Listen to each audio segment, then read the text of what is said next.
কাউকে ছোট মনে দেখতে নেই, মানুষ তো মানুষই। ভেতরে চল। মানে আমি ভেতরে যাব আর আমার স্বামী বাইরে বসে থাকবে? আরে মা, ঘরের ভিতরটা এলোমেলো হয়ে আছে তো, তাই জন্যই তোর মা ভিতরে নিয়ে যাচ্ছে না। আয় মা, বন্ধুরা ভিতরে আয়। সবাই আমি একটু ভিডিওটি জামার সাথে দেখে কথা বলি। কমেন্ট করে হ্যাঁ, যা যা জানাবেন যা যা।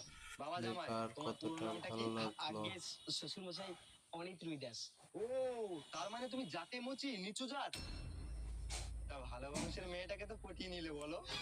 শোনো, মানুষ, আমার মেয়েটাকে তো বিয়ে করে অসুস্থ আমরা করে দিয়েছো, তা নিয়ে আমাদের ভেবে মানুষকেই লাভ নেই। ভেদাভেদ কিন্তু একটা কথা করেছি। মনে রাখো, এখানে যতদিন আছো হুটহাট আমরা কোনো সব জিনিসে হাত দেবে না। কিছুই বুঝে আমরা অবুঝের মতন কাজ করি, এটাই মানুষের পরিচয়।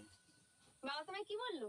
না না, তেমন কিছু না। কিন্তু ওই ভিডিওটি জিজ্ঞেস দেখে করছিল কেমন যাদের আছি, ভালো এখন কি কাজ লাগবে বাজ তারা করছি, কমেন্ট ওগুলোই। করে ও আচ্ছা, জানাবেন, ঠিক এই আছে? নাও শরবতটা খেয়ে নাও।